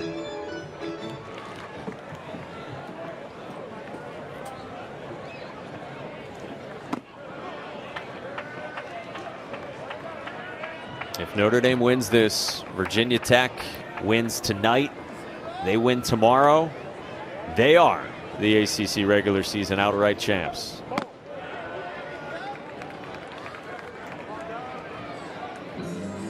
Mike, you know what's funny though?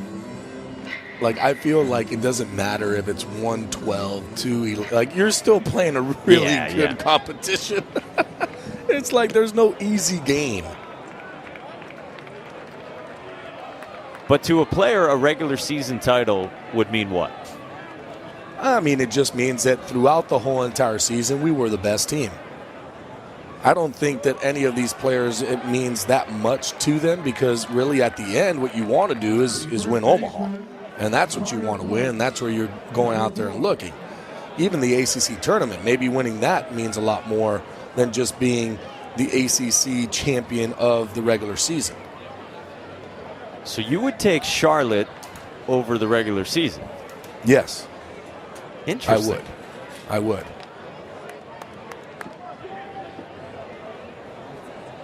Here's Carter Putz after Jefferson walked. 1 out, 1 on, 9th inning.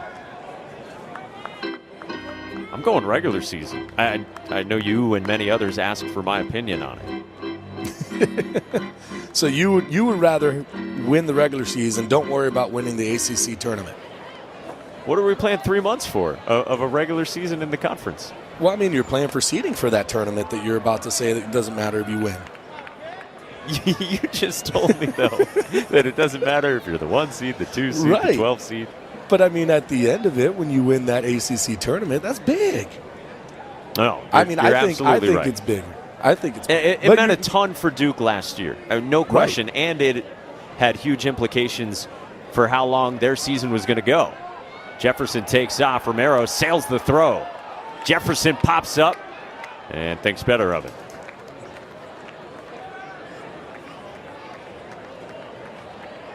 No, I think both are really important.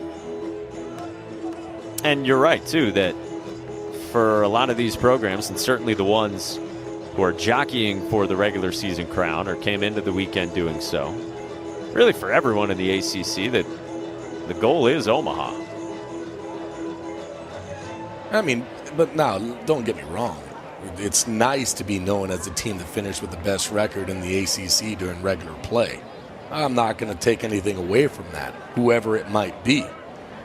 But I think if you would ask coaches, hey, would you rather finish with the best record during the regular season or win the ACC tournament, I think the coaches might go to the ACC tournament route a little bit more than just the regular season.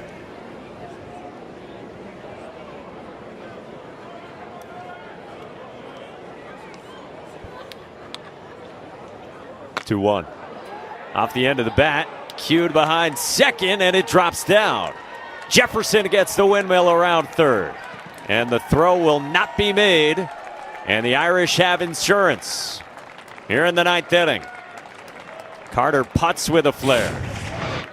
And putts with a big insurance run. Catches it right off the end of the bat, but it doesn't matter because what the mindset was, you can tell he was thinking big part of the field, especially with man in scoring position. Drops it in there. Couldn't throw it any better than that. Gets himself a nice RBI.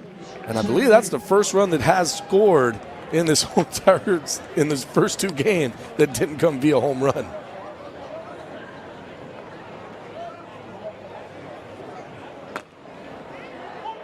So 5-0 the Irish advantage, and now a swinging bunt.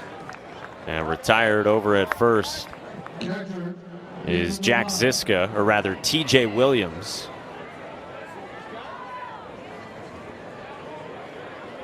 With putts up to second.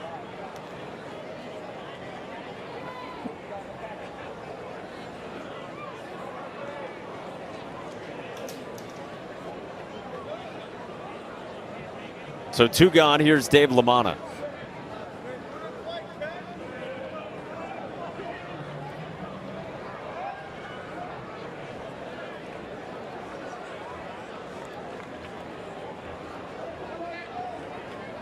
Five-0 Irish trying to even up this series. Good breaking ball.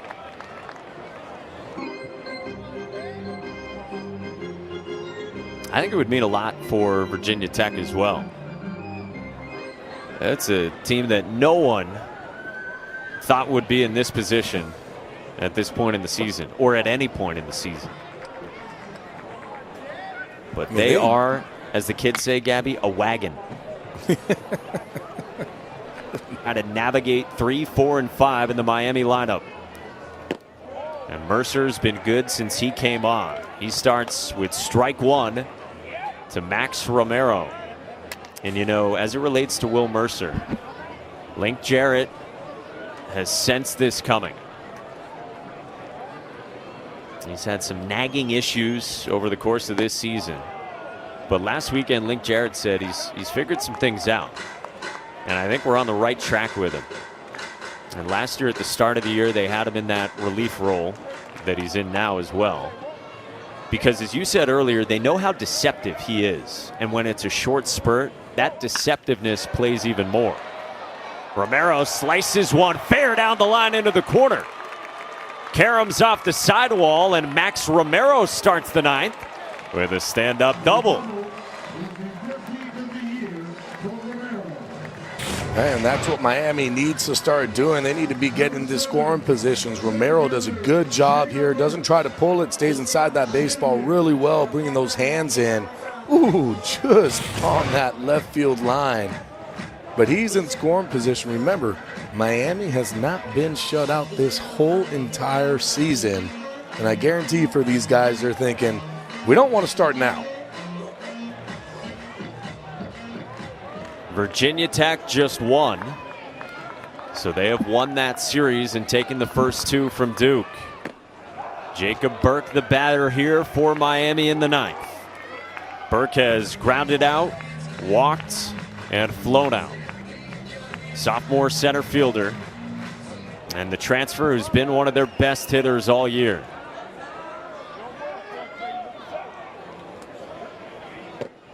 He has smashed left-handed pitching this season with an OPS better than 1,300, according to 643 charts.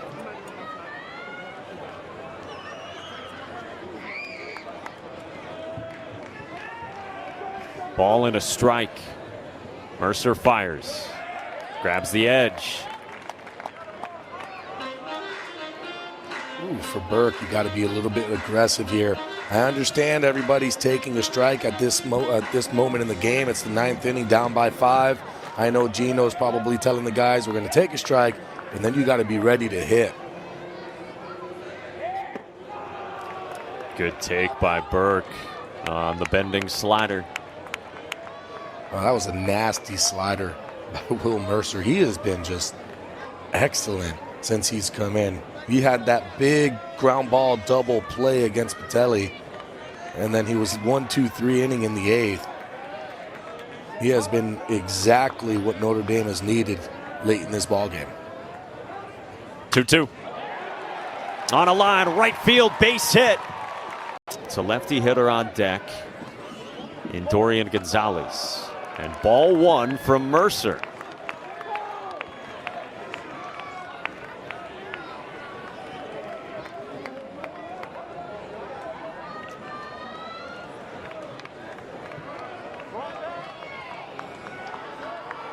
Five different Notre Dame pitchers have saves this year. It has not been the Miami recipe of, oh, just hand the baseball to Andrew Walters every time you need him.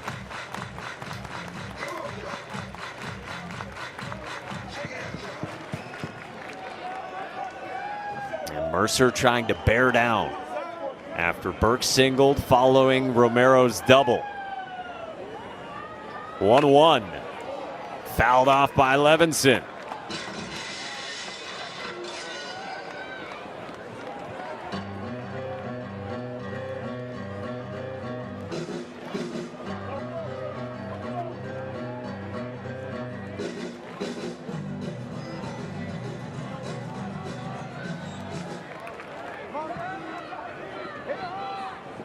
A ball and 2 strikes. Mercer deals. Breaking ball again does not tempt a right-hand hitter. Yeah, it seems like these right-handed hitters are seeing that breaking ball right out of Mercer's hand because none of them are even flinching when they see it. But right now for Levinson, he's kind of late on the fastball, so I was surprised that they threw him the slider there. 2-2. Low. That was better with the breaking ball, but it still missed, and now it's full.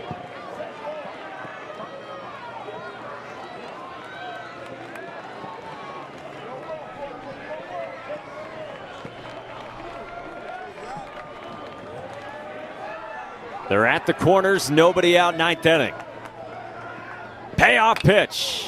Bouncing ball. Back to the mound. Mercer gloves. He flips and gets the first out. Burke to second. Romero had to hold it third. And now it's 2nd and 3rd.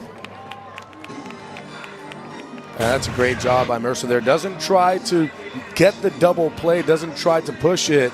Just get the out. Right now Notre Dame is saying, we will give up a run for an out up by 5. Brings up Dorian Gonzalez, freshman second baseman who singled last time.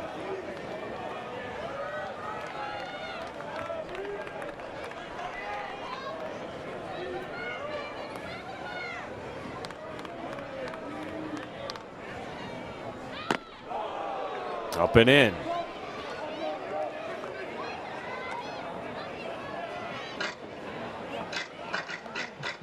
Gonzalez, the rookie from Miami. Missed a month of this season with a knee injury. 1-0. Takes a strike.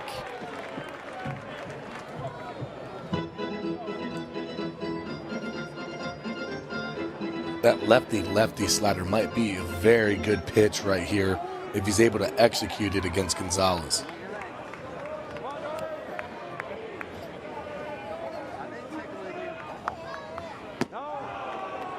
2-1.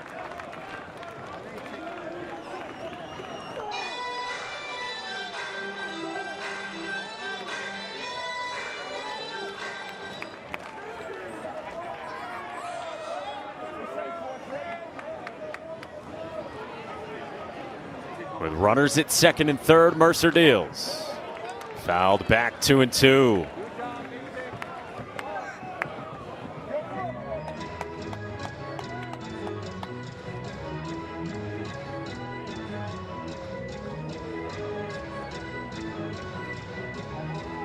Deep breaths from Will Mercer.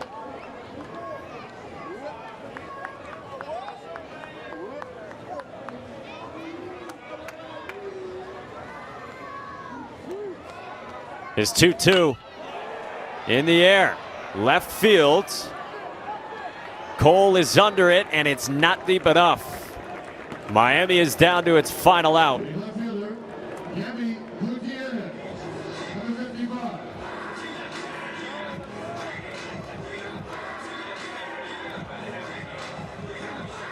Brings in Gabby Gutierrez. Of course it does, right? 2 outs. The guy who's been just crushing the ball, not only yesterday, but having some really good ABs today. Couple of singles for him. And now he's going to get a chance with men on second and third to see if he can keep this rally going for Miami. Will Mercer trying to prevent that. It's ball 1. Tomorrow's finale is 1 o'clock, ACC Network Extra.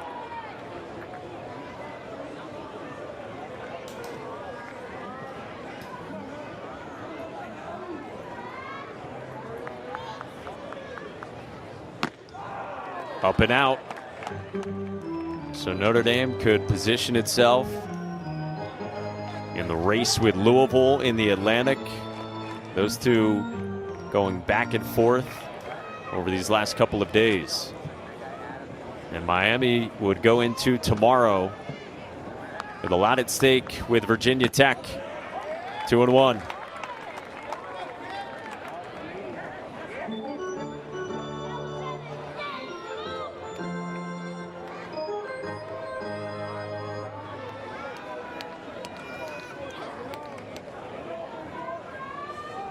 You can watch Virginia Louisville by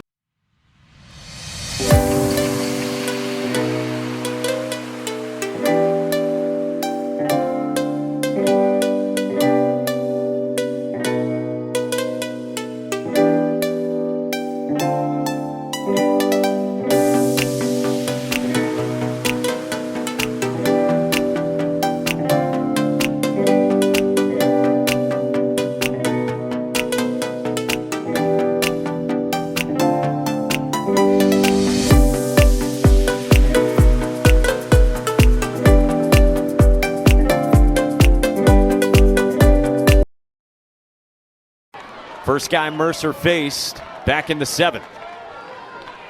Rayo's first is a fastball dotted at 95, and that's the velo jump Alex Rayo has taken this year.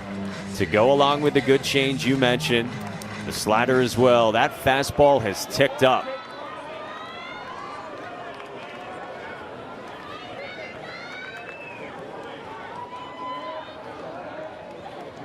The 0-1. Good block by LaManna.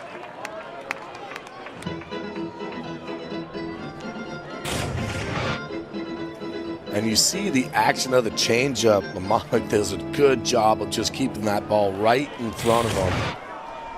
Ball gets to the backstop. You got guys moving around.